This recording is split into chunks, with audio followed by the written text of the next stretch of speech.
Hey, I got a lady on the phone that's racing to save America, George. Are you going to talk to her? Yeah, let's talk to Kate Monroe.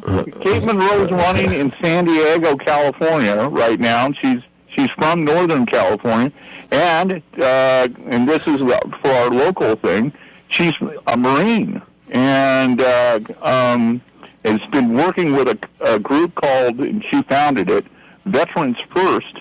Hey, Kate, you want to tell us about Veterans First today? Yeah, actually, my company is actually called VETCOMM, VETCOMM.US. I formed this company being a Marine Corps veteran going through about 11 years of fighting the VA to get my disability compensation. And after being in many other industries, I just never felt closure on my military service.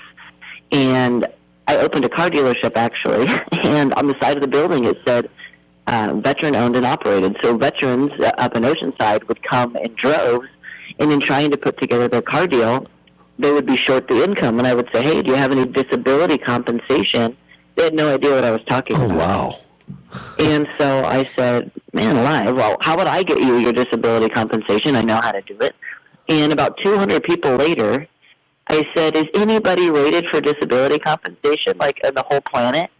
So I did a lot of research. I put a team together, and we figured out all the reasons why people aren't collecting it that have to do with their own psyche, and all the reasons they're not collecting it for the VA. And we formed VETCOMM, and we've helped thousands of people already this year. I think we've done $550 million in lifetime income just this year for veterans and their families. So it's something I'm really proud of, and something I hope to grow. We're a publicly traded company now, and I hope to grow it over the course of this next year.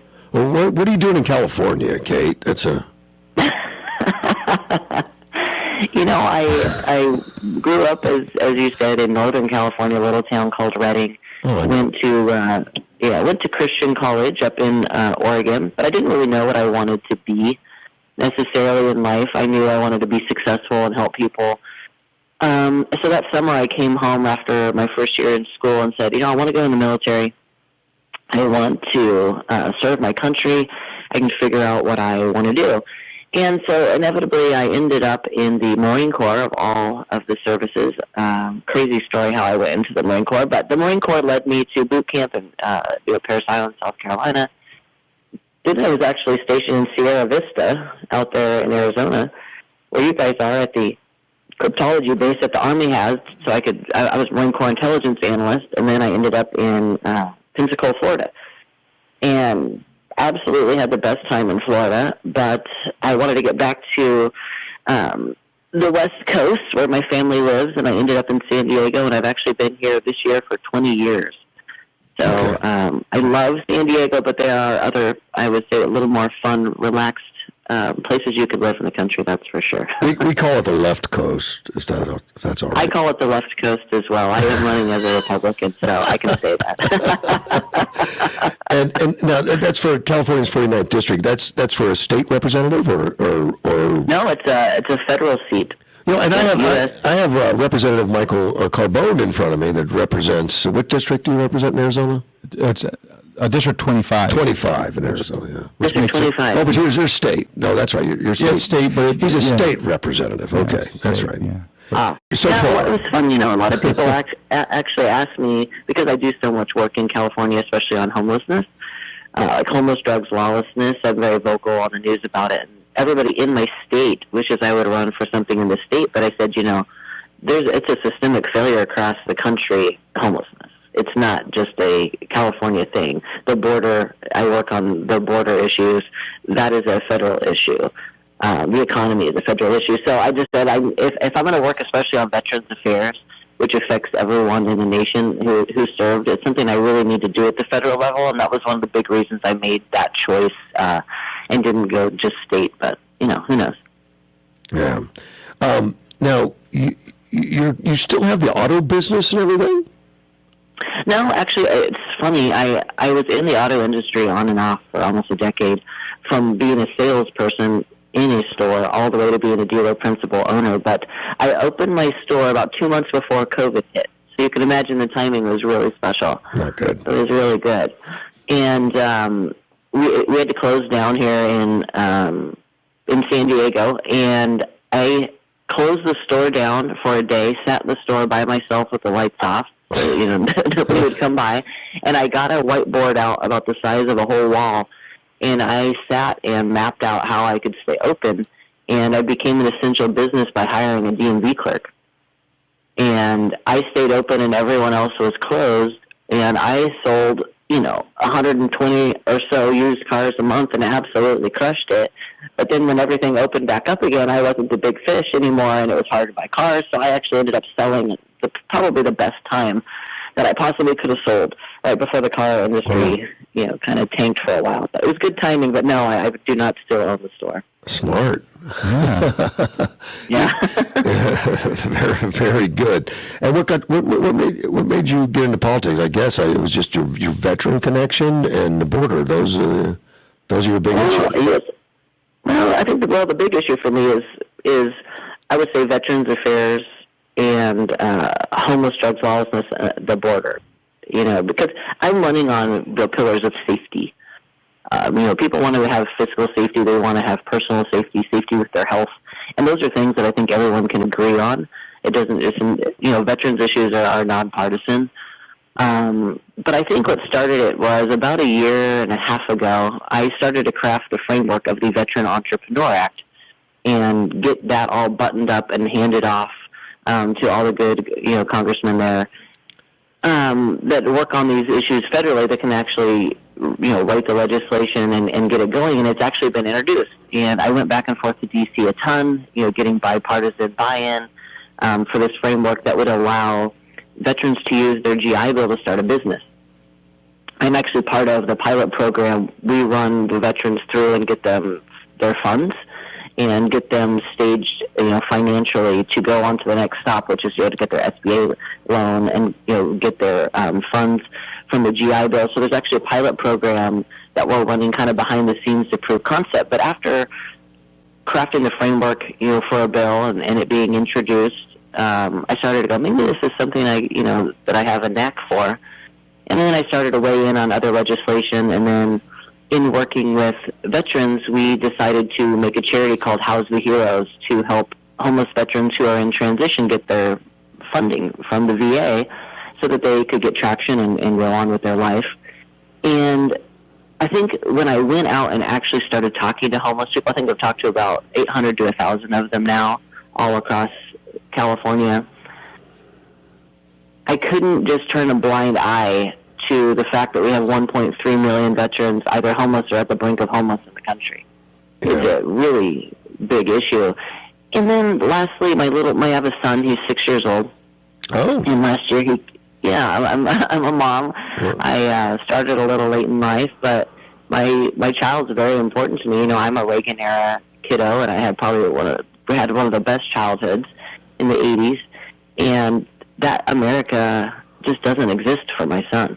And I want to do whatever I can to stand in that gap and make our world safe again for children, not just, safe from sex trafficking and drugs and everything else, but just safe for them to go learn in schools. So I think, all that together, plus I'm very patriotic. I already served the country. I think all that together, and I prayed on it, and I just said, this is something I need to tackle. And my slogan, is demand better. And it was first to demand better of me. If I'm a solution provider and I'm someone who can actually go and provide leadership in Congress, I should do it. If I care about the country and my family as much as I say I do. And so I did. Those are as good answers I've ever heard. It's actually Thank you. You're really well spoken, and it's like you've researched this, you've looked at it. Now, a lot of people may not know this because we look at California as being that state we should put a wall around versus Mexico because it's a little left to our liking, a little progressive, but yeah. San Diego is a lot more Republican in San Diego than people would think. Well, it is if you divide the county in half. Yeah, and I lived in San Diego for a while, and I liked it. I liked San Diego. I just couldn't afford everything. Well, now it's the actual it's the most expensive place to live in the country. Oh, wow. It is. No, okay. Yeah. San Diego? San Diego is the most expensive city to live in the country. It just got announced that last month. Would you pass to San Francisco and Yep. Anchorage and New York City? Yes. Yep. Wow. Is it worth it, Kate? I mean, if the economy of your household can support living here, I'd say it's worth it. It's very difficult. I wouldn't want to live in San Diego if I couldn't live in proximity to the water, because if you don't, you're paying an awful lot of money for not a lot of return. Things are just costing you a fortune, and you're not necessarily getting the most bang for your buck living here if you don't live in the part of San Diego that you really want to. Yeah, I lived in RB when I was there, which was nice, but I would have rather been on the water. But yeah, I had employees that worked for me, that would share a house with 3 other people because it was very expensive. It was a corporation. It was a nationwide corporation. But I asked him. I said, "Look, you why do you live in San Diego? You could live anywhere, and work for this company and make the same money." And he says, "Oh, Russ, you got SeaWorld, you got the beaches, you've got so many attractions and things to see and all that." And I said, "I didn't know you ever went to those things." He says, "Oh, I can't afford them. It's just nice to have them." It's nice to know I could if I wanted to. gives me peace of mind. Yeah, well, it did. It's a sentimental attitude, I guess. He liked it, so they stayed in San Diego for that reason. But well, there's a lot of good in San Diego. One of the big things San Diego's been doing is cleaning up the downtown and the homeless by actually enforcing their laws. Where's your position on helping them out on that? So, funny story, on May 1st of this last year on my birthday, the day before my birthday, because I am on KUSI News here quite a lot, I was actually on 48 times in only 6 months, which is crazy, a ludicrous amount of times to be on local TV. But I got on the news and I said, I am going to go out tomorrow in downtown and I'm going to expose San Diego's homeless problem to the world. And I said this because I wanted to see what the city would do in response, because they had seen me on TV already talking about it quite a bit, and I knew that they would show up. So we park our car. We're not out of the car for 4 or 5 minutes, and all of a sudden, police start showing up. They start coming out to clean. A van pulls up, and all the city officials get out. I actually have picture and video of this. And they're standing there, and they walk right up to me. It's me that they're looking for. And because I was out there with a big group of people. And they said, "Ma'am, we just want you to know that we're going to get this city cleaned up. We're going to do this for you. You don't need to worry. San Diego's going to get behind this." And I said, "Okay, well, I hope you do, because I'm going to keep talking about it until you do." Well, that day, I shot a viral piece of news footage, maybe a little minute. I shot, hours of footage, but this one clip went viral. And I ended up being on every single Fox show all day long. Literally on Fox and Friends, Outnumbered, The Five, Jesse Waters, Trace Gallagher. I became, overnight, they had decided that I was, the authority on exposing San Diego's homeless crisis to the world. Well, since that time, they enacted the camping bans, and they built all these safe sleep sites where they basically put a fence around the parking lot in the middle of summer and just put tents in the middle of the parking lot with no showers, no food service. And so then I went back on the news and called that out and said, "This is your solution. This is what you did. You put 5 tents in the middle of a parking lot. You don't even let people go sleep in." So I exposed that. So they had to really get some work going. And, a lot of people credit me with the new statistic that shows that there's 1,000 less people on the street in downtown San Diego now. So I feel very strongly about it. I have a very good solution for what I think would solve homelessness across America. Well, they could use your help in New York. They're doing a terrible job. They put them in 5-star hotels, Well, that's because there's a lot of money to be made on doing that. Everybody wants to put, do transitionary housing. That's a scam. That's the homeless industrial complex just trying to line their pockets. If you don't transform people's lives, putting them inside has not changed anything. They're more likely to die inside. In fact, in the Tenderloin district, the overdose deaths, 60% of them per month happen to people inside transitionary housing, not on the street. Oh, wow. Well, no, there's that one guy who walks around. I follow him on Twitter. That's my buddy. His brother OD'd. Tom Wolf. And one of the things is when they're on the street they've got a support system, but as soon as they put them into one of these single occupancy hotel rooms, whatever, they give them enough materials so that they have, the safe stuff for ingesting or shooting up whatever they're going to do, and then they give them money, and and they buy more drugs and OD. And they come out in a stretcher with a sheet over their head. Yeah, and then, what happens? They clean up that unit, and then they put somebody else in there. There's no money in fixing homelessness. No one wants to fix homelessness that's attached to the homeless industrial complex. If there was performance-based funding, which I would write that legislation myself and then vote on it, performance-based funding would knock all this off. If you had to actually perform something with your grant money and you didn't, well, you wouldn't be getting your next payment. You wouldn't get more money next year for doing nothing this year, which is what happens now. So it's Michael Schellenberg, San Francisco, I think is the book he wrote. And that's one of the big things that comes out of it. And this is just really sad. I remember when Ernie Hahn and Irma Croce started the gas lamp, which was a really horrible area, the old Stingaree in San Diego. Yeah. And then it turned into just wonderful. And then when the homeless took it over, it started to go back the other way. And, that's... Well, in San Diego, 70% of the homeless aren't from here. Oh, is that right? Yeah. No, in San Diego, during COVID, we invited the world's homeless to come to San Diego. We put them up in the convention center. And then when we got tired of the novelty of it, we just pushed everybody outside. And now there's people from all over the country that are stranded here in San Diego. And all of them get robbed, and they don't even have a driver's license to prove who they are. It's absolutely nuts. I don't know if you heard this statistic recently that the veteran homeless population for the first time in 10 years rose by 7%. And I was talking to a colleague of mine, Bob Carey, who's the chairman of the National Defense PAC, and he said, well, yeah, of course it did, because the VA's HUD Bash program, that sort of works like Section 8 vouchers for veterans, was allocated to migrants. So, of course, it rose because they stopped allocating those funds to veterans. What goes on in an unchecked, unaudited situation is absolutely disgusting. If you really actually rip the thread back like I have, and then you know what you know, you can't just go, well, I know this, but I'm not going to do anything about it.